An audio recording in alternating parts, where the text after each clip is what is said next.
শুভ সকাল। সবাইকে আমন্ত্রণ জানাচ্ছি ২১শে বিজনেসে। সঙ্গে আছি হিরো জুম্মান।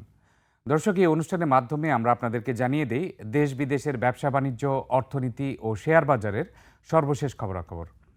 দর্শক, শুরুতেই জানিয়ে দিচ্ছি শেয়ার বাজারের এই মুহূর্তের দিন শুরুর খবরাখবর।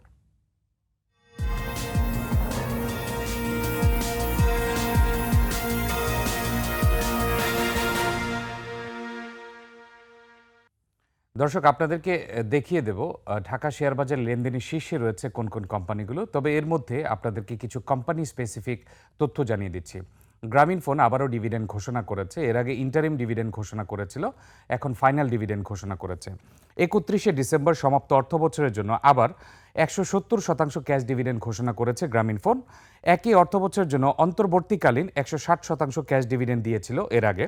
সব মিলে ২০২৪ অর্থবছরে ৩৩০% ক্যাশ ডিভিডেন্ড দিল গ্রামীণফোন, অর্থাৎ ১০ টাকা শেয়ারের বিপরীতে ৩৩ টাকার মতো ক্যাশ ডিভিডেন্ড আসবে। ইপিএস দর্শক, আপনাদেরকে কারেকশন করে দিচ্ছি যে ১০ টাকা শেয়ারের এগেনস্টে ৩৩০% ক্যাশ ডিভিডেন্ড দেওয়া হবে। ইপিএস দাঁড়িয়েছে গ্রামীণফোনের ২৬ টাকা ৮৯ পয়সা, এনইভি দাঁড়িয়েছে ৪৭ টাকা ৯৫ পয়সা, নেট অপারেটিং ক্যাশ ফ্লো পার শেয়ার দাঁড়িয়েছে ৪৫ টাকা ৯১ পয়সা। এজিএম দিন ধার্য করা হয়েছে ২৩শে এপ্রিল ২০২৫, রেকর্ড ডেট ধরা হয়েছে ২৬শে ফেব্রুয়ারি ২০২৫। এছাড়া আজও কিছু কোম্পানিকে জেড ক্যাটাগরিতে স্থানান্তর করা হয়েছে। কোম্পানিগুলোর নামগুলো বলে দিচ্ছি। বিকন ফার্মা এ ক্যাটাগরি থেকে জেড ক্যাটাগরিতে স্থানান্তর করা হয়েছে। রহিমা ফুড এ ক্যাটাগরি থেকে জেড ক্যাটাগরিতে স্থানান্তর করা হয়েছে।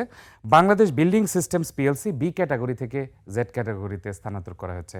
এই ছিল কোম্পানি স্পেসিফিক তথ্য। এখন আমরা দেখে নিচ্ছি ঢাকা শেয়ার বাজারে টপ ট্রেডে কারা রয়েছে, অর্থাৎ দিনের শুরুতে লেনদেনের শীর্ষে কোন কোন কোম্পানিগুলো রয়েছে।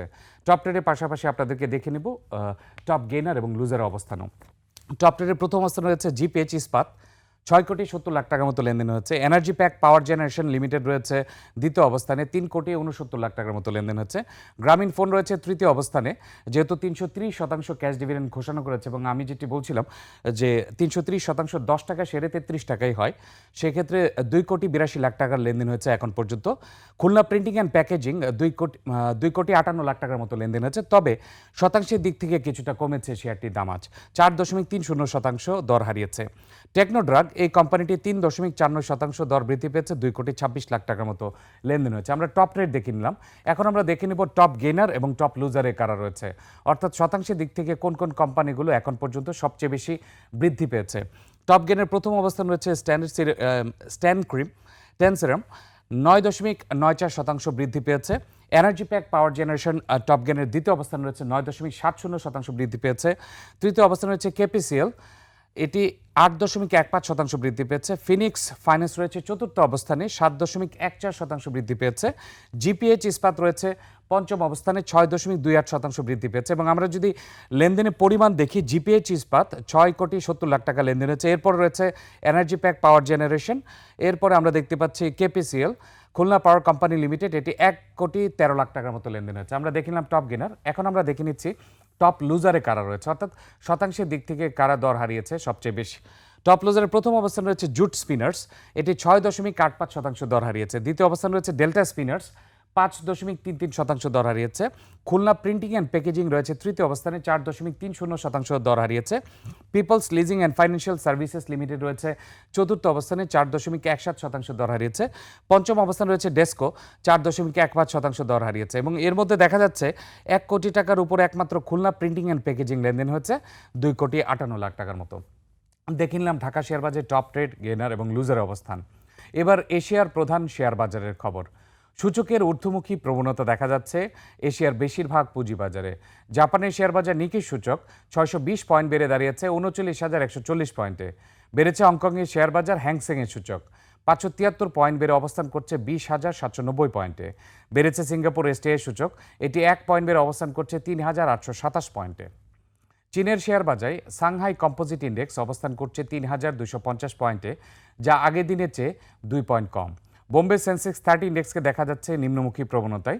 সেন্সেক্সের সূচক ৩১৯ পয়েন্ট কমে অবস্থান করছে ৭৭,১৮৬ পয়েন্টে। বেড়েছে থাইল্যান্ডের থাই স্টক এক্সচেঞ্জের সূচক, এটি ৯ পয়েন্ট বেড়ে অবস্থান করছে ১,৩১৪ পয়েন্টে। এবার দেশ বিদেশের ব্যবসা বাণিজ্য ও অর্থনীতির আরও কিছু সংবাদ।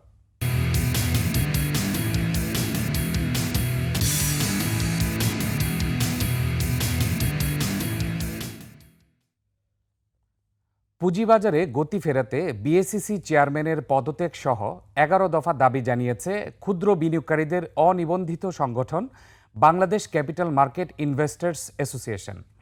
রাজধানীর মতিঝিলে সমাবেশ করে এসব দাবি জানায় সংগঠনটি।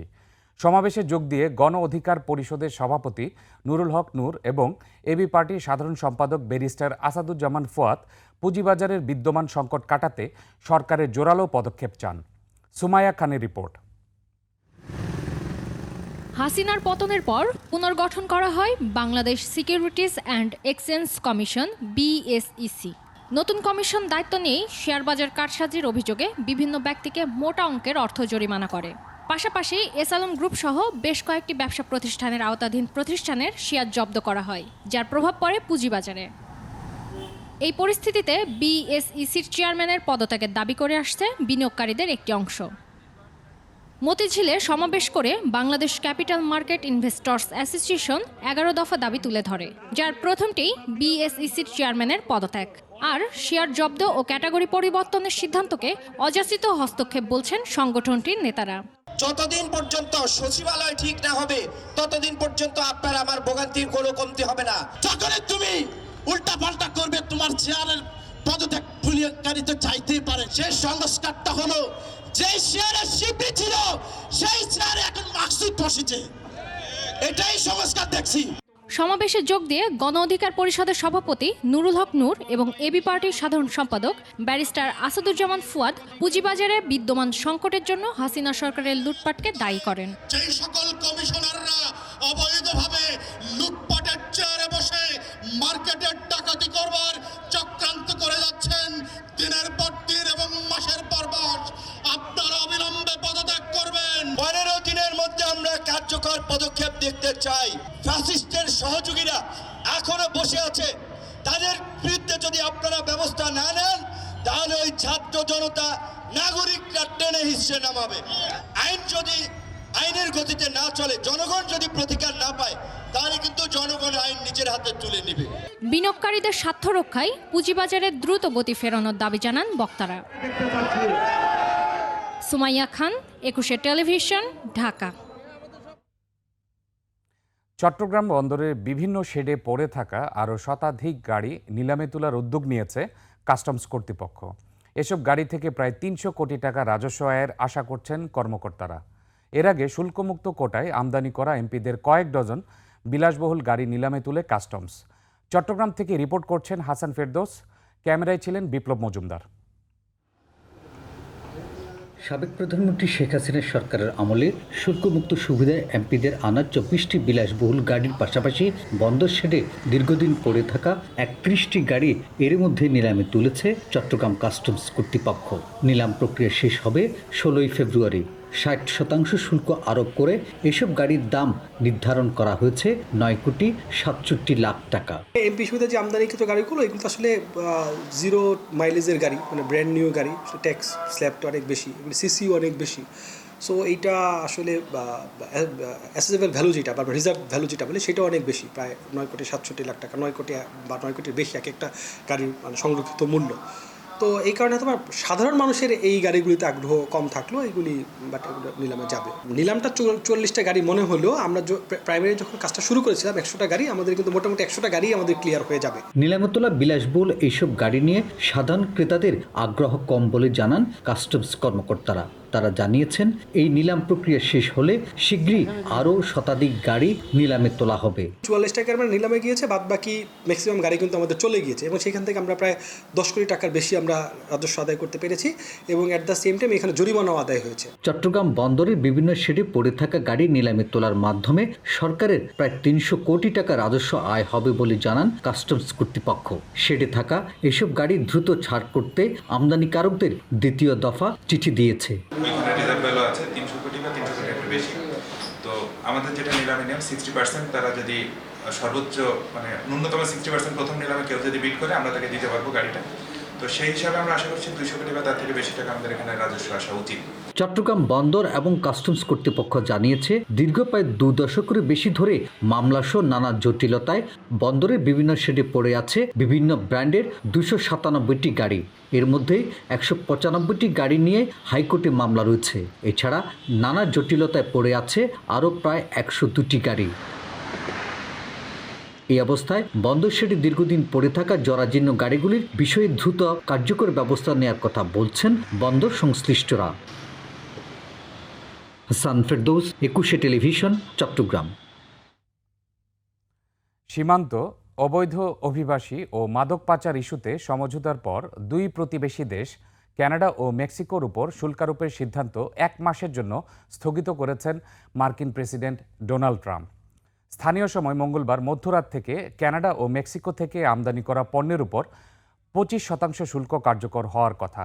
তবে শেষ মুহূর্তে ফোনালাপে সীমান্ত ও মাদক পাচার ইস্যুতে 2 নেতার সঙ্গে সমঝোতায় পৌঁছান ট্রাম্প।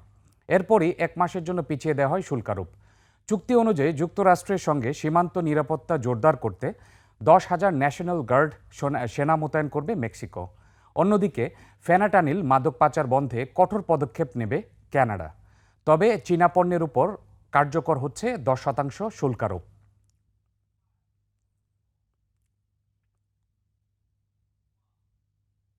দর্শক, এবার নিচ্ছে একটা বিরতি। দুপুরে 1:30 আবারও ফিরে আসবে 21 বিজনেসে। দেখার আমন্ত্রণ রইল। 21-এর সঙ্গেই থাকুন।